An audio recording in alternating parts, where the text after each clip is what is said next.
Good morning Morning. from Littleport. Yes. Home of the Littleport riots, where 5 men were put to death. I'm laughing, it's not funny. It's not funny. All because a volcano erupted in Indonesia. Yes. Yeah. Tambora volcano goes off in Indonesia in 1805. And 1 year later you get the year without a summer, and people start to feel a great deal of stress due to the increase of the price of wheat, and bread being the cost of 1 week's worth could get you just enough wheat to last a day, basically. It was terrible. So they rioted. They rioted, seeking higher wages, and it didn't go well for anybody. Although in the long run, wages seem to have increased eventually. Luckily, during our stay here, there's been no riots. It's been a bit busy though. We arrived on Sunday and this place was packed with people visiting the pub across the way. And then it all emptied out yesterday. It's been quite quiet. It hasn't really been. It hasn't been noisy. People, but not a lot of noise. A lot of boats, but not a lot of noise. Yeah. Apart from the terrorists that live here. Ah, yes, the swans. Yeah, so there is a pair of swans with their pair of children, and they're quite lovely creatures, but they like to come quite far into the window and try and bite your arm off.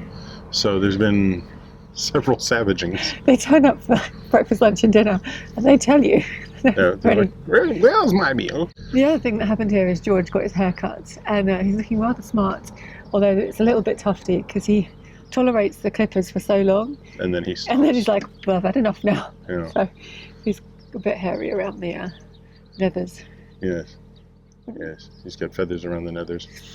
And I was able to use the train, which is a fairly convenient walk. I mean, it's funny, you look on Google Maps and it gives you this 20-minute walk into town and back. Yeah, because we couldn't get to the moorings that are much closer because they're out of action. Yeah, there's a lovely pathway along the far side of the river, along the embankment, and you just go around the pub, go over a turnstile and walk along. Through the cows. But there's cows, yeah. So I did this big loop yesterday through town, and then I came back along the river, and then I thought I was going to have to turn around to go the long way back because of the cows.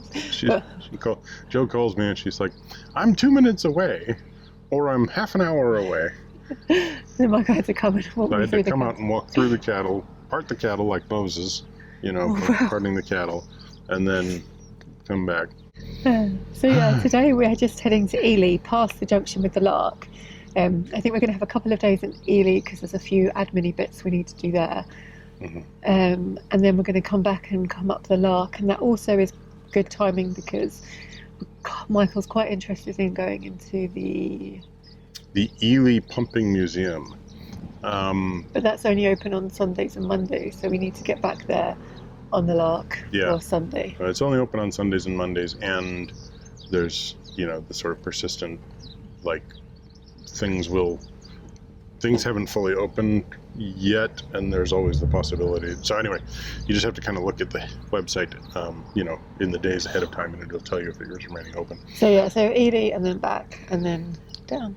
Yeah, and I'm hoping to go to the Ely Museum today or tomorrow, which is at the moment is kind of a book ahead timed tour, but you can go in on pretty much any given day. Okay. There's also Ely Cathedral, which I haven't checked on whether or not that is actually open at the moment, but I'd hope to visit it. Quite famous. Ely's really quite, it's like one of the top 10, or I don't know if you'd call it the lowest 10. Anyway, it's one of the smallest cities in the entirety of the UK. It's a city by right of having a cathedral. It's had the cathedral for a very long time, but its population is quite small. Smaller than a lot of towns, probably. Yeah. Technically, the City of London is considerably smaller, but the City of London is in the middle of London, which kind of throws off the whole, distinction. Anyway. But this one doesn't have a London around it, so. A greater London. Yeah. Anyway. Well, depending on just from where you are in the country. Some places it's just that bloody London. Other people it's Greater London. Yes, of course. Anyway. Depends if you grew up there, if you're American. That's true. It's a value basis. Anyway. So yeah, I'm just pulling. An hour and a half down to Ely today. Yeah, and that's about it. So we're on our way? Yeah. Okay.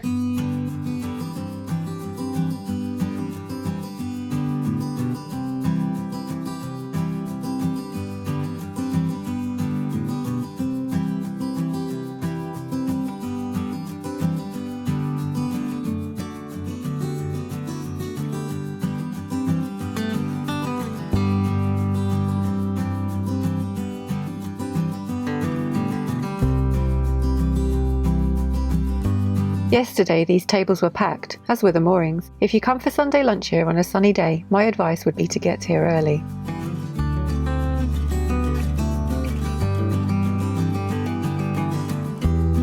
As we head south out of Littleport, we pass this row of houses that back onto the river, each with a lovely garden mooring.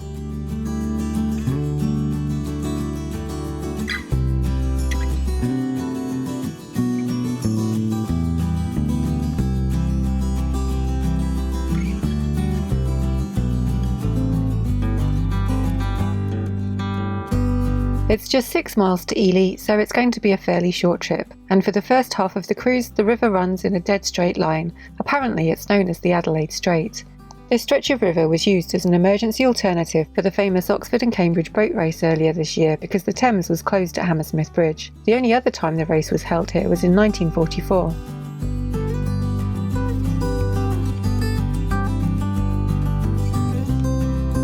There's a busy road up on the right bank, and you can see a railway line on the left bank. Both run parallel with the river all the way to Ely, and there's a walking path up there too.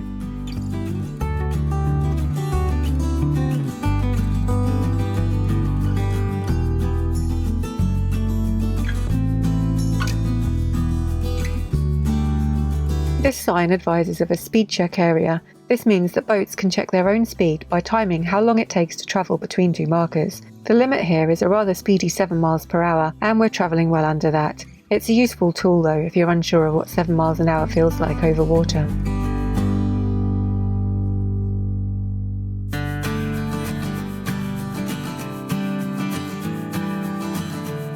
Here we're passing the junction with the River Lark. It feels a bit weird to be passing without venturing up, but we'll be back here in a few days to explore, no doubt.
After Prickwillow Road Bridge, we pass under the Queen Adelaide Railway Bridge.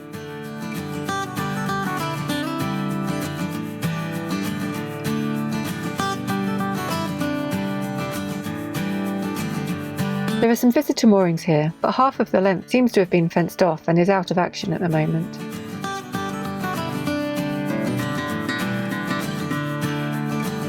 I think a number of different businesses are based here now, but it was once the site of the Queen Adelaide sugar beet factory. Back in the day there were 7 tugs and 150 barges transporting goods to and from the factory.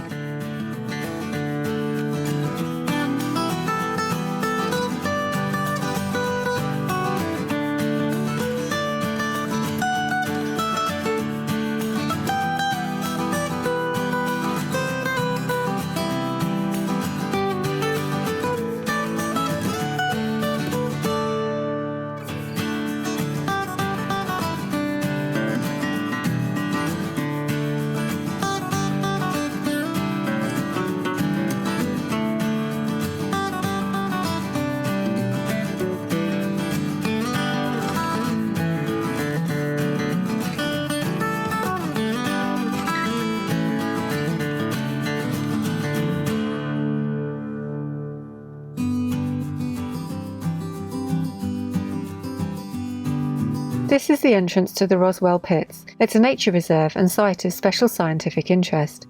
It was once a source of clay that was used to maintain the riverbank after Vermeuden's rerouting of the river in the 1600s. Clay was still being extracted from here right up to the 1950s.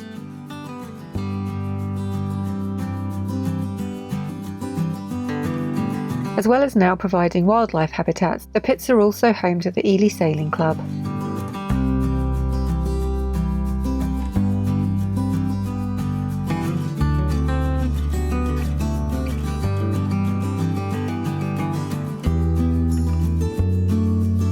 The Cambridge Boathouse is a rather dominant site on the bank of the river here. It looks pretty quiet today. The sheds are shut and we haven't seen any rowers out.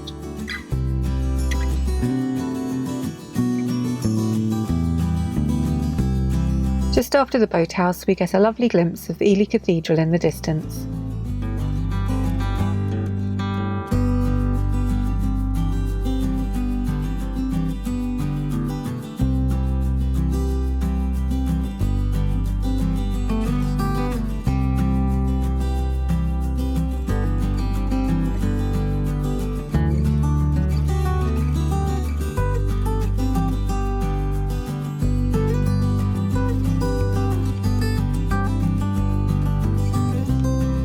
Under the railway bridge, and we've arrived at the Ely town moorings.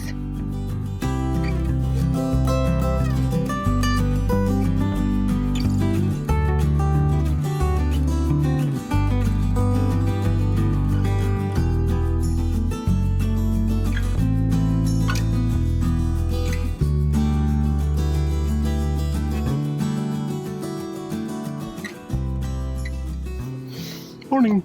Good morning. We are in Ely. Yes. We've been here for 2 days. Just under 48 hours. Because time limited moorings. Exactly, 48 hours.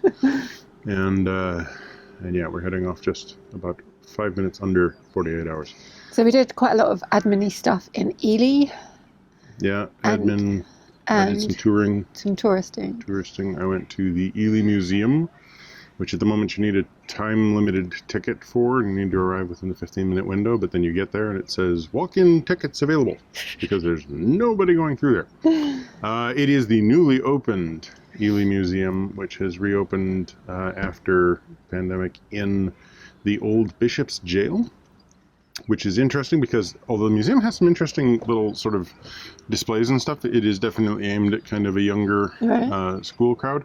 And so, you know, I was like, oh, yep, read that. Okay, interesting. Yeah, I like how the video's done. You know, it's a cool little thing. But the more interesting part to me is these little tiny patchwork places where there's a piece about the room you're in. Right. And, you know, so you enter this place where they're holding a little survey to try and figure out what to collect and how to memorialize the year that wasn't 2020.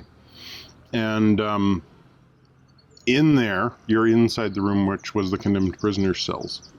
And there's a bit of graffiti where a condemned prisoner drew, you know, sort of the ships they were, well, this is condemned who had been converted to transportation, I guess, because, you know, you wouldn't be drawing the ship you were going to be traveling on if you were going to be hung.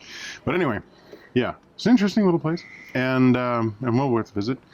And then I went to Ely Cathedral, which is absolutely stunning. Really wish I'd been able to do the Octagon tour or one of the tower tours, but at the moment, thanks to COVID, it's like a £75 price for a bubble. So you can take in your whole bubble, so you can have up to, I think it's 5 people, go up into the wondrous and beautiful Octagon Tower, and yeah, it really is a sort of centerpiece thing of the cathedral's design, and I would love to have seen it.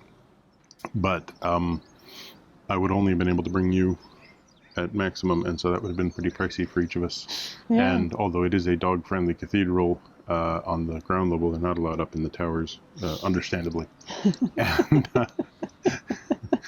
And so yeah, basically we just not sure George would have appreciated it. I don't think George would have appreciated it. He might have liked some of the stained glass stuff, because there was quite a few like round orbs, you know, like the queen holding the golden orb and, you know, that sort of thing, and you know, he would have been like, ooh, ball representation. There's not enough dogs on these windows.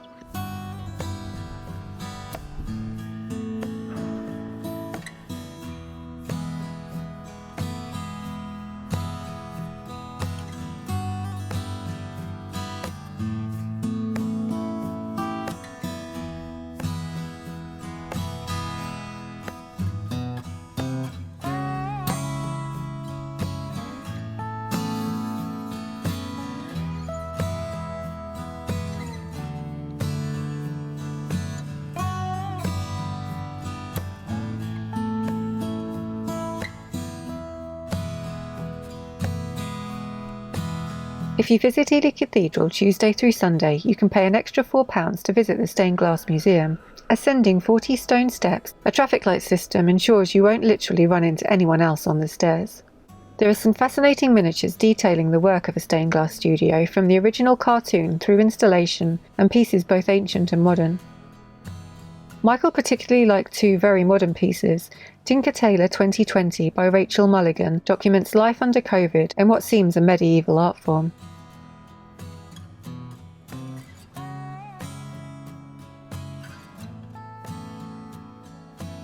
And St Adelaide by Kahindi Wiley forces you to ask some rather uncomfortable questions about what is and isn't iconography.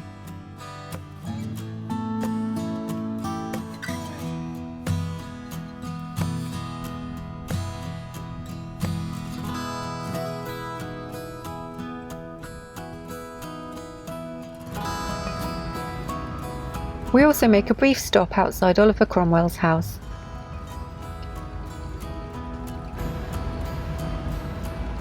So yeah, we really like Ely, which is a good job because we will be back because it's a convenient place to get the train from, and Michael needs to get the train a few times in a row for some treatment for my plantar fasciitis. So we're finally able to get that done. Yeah, but it just means I think we can get the train from here, we can get the train from Cambridge, we can get the train from Littleport, and then as soon as we get outside those places, it gets much more troublesome. Yeah, it's like instead of an hour trip, it's like 2.5 hours. So we're going to kind of slow down for the next couple of weeks and stay in this general area. However, that means that we've got time right now between now and my first appointment, we've got time to get to the end of the Lark and back, and hopefully, fingers crossed, knock on diesel-powered vehicle, we'll be able to get by the Prickwillow Pumping Museum during one of its running days. Yeah, it only opens on Sundays and Mondays, so hopefully go there Sunday. Yeah, however, its opening is very dependent on COVID situation, and COVID situation is in flux, as always. So, so we'll see. But hopefully we get to go up there. So it's about 11 o'clock now. We have filled up. Well, that's 48 hours. I know, we need to go. We gotta go. We're filled up with water. We did a quick Aldi run, post office run to send out a few maps. Yeah. And I don't think we're going to go far, are we? Have you decided? Not too far, I don't think. We're going to go to the first moorings outside of town, the what we're calling the cow moorings, because there's a pack of cows there. Pack? Well, a herd. A minor herd, whatever.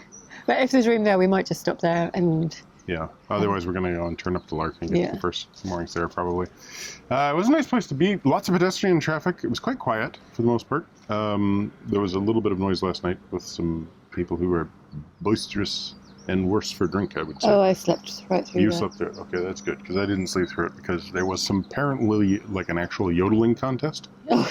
Anyway, that whole thing finished. It's been quite pleasant. We've had actually quite a few viewers recognize us. We've had quite a few people stop, including another one this morning. Oh, really? Yeah. One pair of them, really nicely, dropped us off this very lovely, very, very heavy brass windlass. I like the little arrow on it. Yeah, it tells you which end is up, which is good. This is the end to connect. No, it's a beautiful piece of work. They spotted us and said hello, and then they came back like an hour or so later. Yeah. And you were at the museum, and they said, "Oh, we need a good home for this. Can we give it to you?" Well, and I'd had to rather rudely run off, because as I came out and they were like, "Oh, hi," which was great fun. My time ticket had just like the 15-minute window to get in had just started. So it was rather annoying to get up there and find out that I didn't really need to worry about the time ticket, and I could have had a conversation. Sorry about that, but thank you for the windlass. We will find some place to put it where it will not fall and land on my foot or hit George on a regular basis, which is the thing that happens with most of our windlasses if they stay inside. But it is quite a nice piece. All right, let's get going. Okay, we're going that way. We moved around to a straighter mooring when a spot became free, as it meant we could use the water tap. That little hut contains the Elsan and pump out, and just behind it is a locker where you can leave bagged rubbish.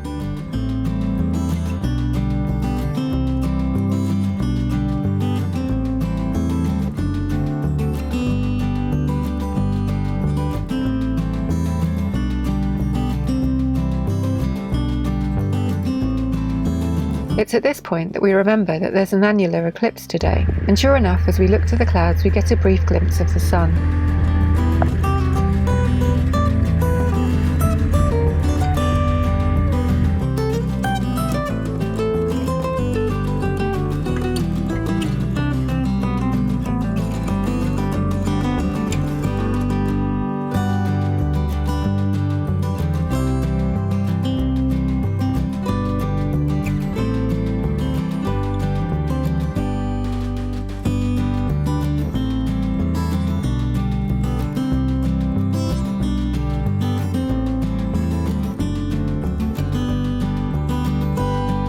Another gap in the clouds and another short view of the eclipse.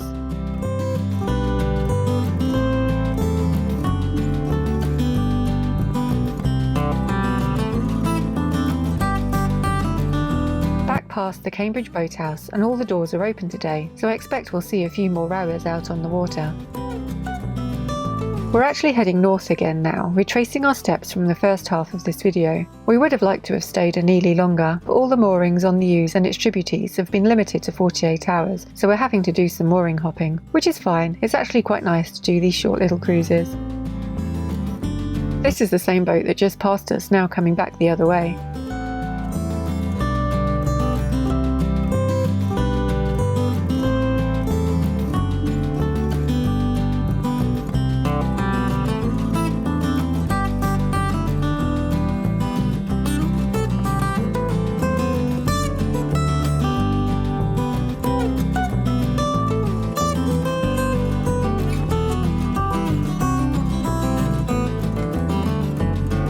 There are some workers on the bridge, and I'm not exactly sure what they're doing, but there's some water and debris falling down into the river, so we need to avoid getting underneath it.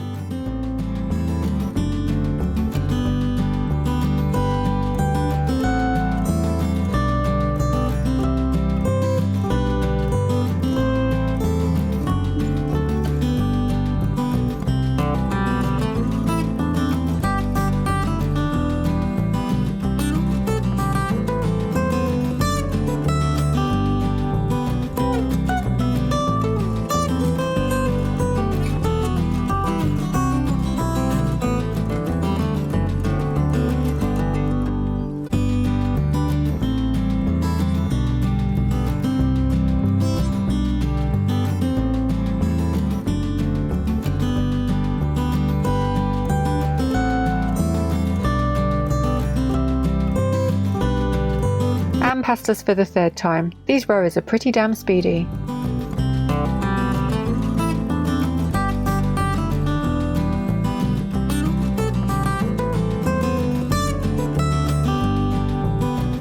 These are the cows from the moorings that we've decided to stop at. The moorings are actually called the Diamond 44 moorings, after the first Oxford-Cambridge boat race that was held here in 1944, but to us they're the cow moorings.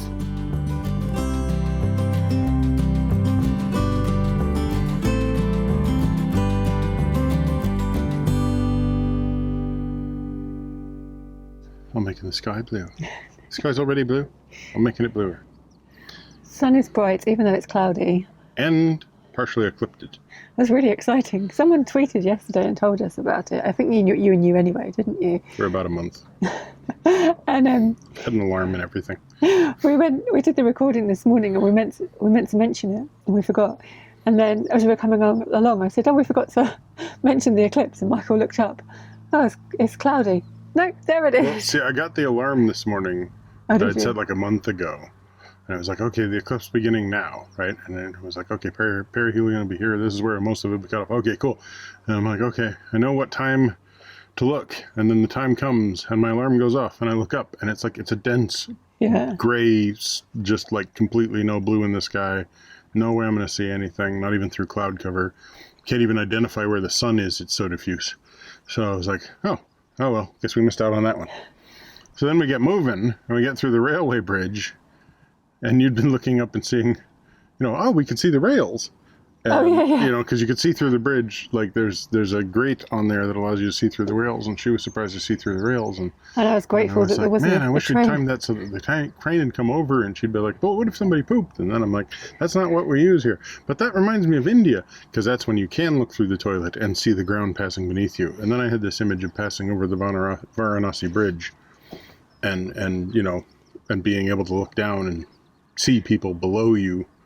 As you flushed the toilet. Through the toilet. Well, I wasn't flushing the toilet. I was looking through the toilet, and I was watching people shoot past. And I was like, yeah, you probably shouldn't use one of these things when you're passing over the bridge. Anyway, I was just washing my hands. Anyway. How did this get you to the eclipse? Well, it was in the middle of all of that I was like looking up at the sky, having this weird thought about Varanasi and India, and looking down on little people looking up into the sky, that I caught this glimpse of the eclipsed sun, and I was like, oh my god, you can see it.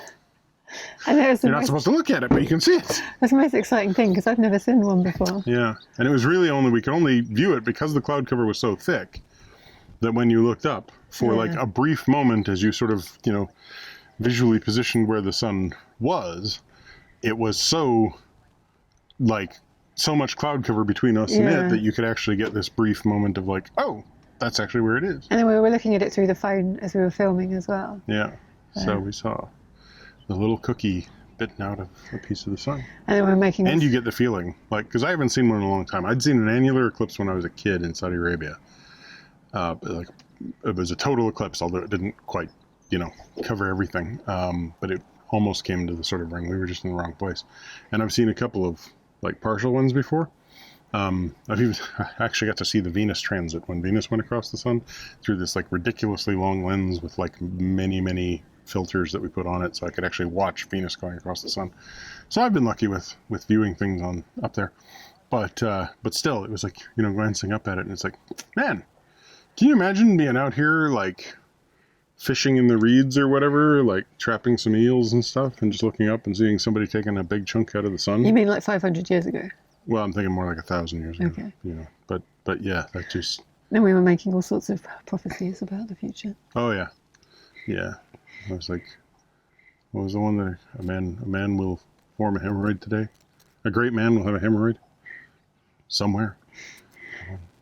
Because Alexander the Great was like supposedly, you know, it's like, oh, there's comets and eclipses, and he was born in this time, and that's why he was going to be a great man. And it's like, you know, so somebody born today at some point in the future will have a hemorrhoid. Because that is greatness. And then, I'm just full of shit. Anyway, just trying to change the subject from hemorrhoids. Yes. We were unsure whether to stop or go a bit further and then turn onto the Lark. And there's 2 boats on this mooring. We didn't know if there'd be room, but then there's loads of room. We could probably fit about 4 in here. Mm-hmm. And then we saw the cows, and I was like, yeah, but the cows are there. And Michael was like, okay, we'll stop. All right, we're pulling over. So I'm guessing you're going to go and see the cows now. I'm going to go see the cows, yeah. Thanks for watching. Give us a thumbs up, comment down below, subscribe if you haven't already, subscribe to Minimalist Max Velocity if you want our time-lapse videos, and click that bell if you want to get notifications.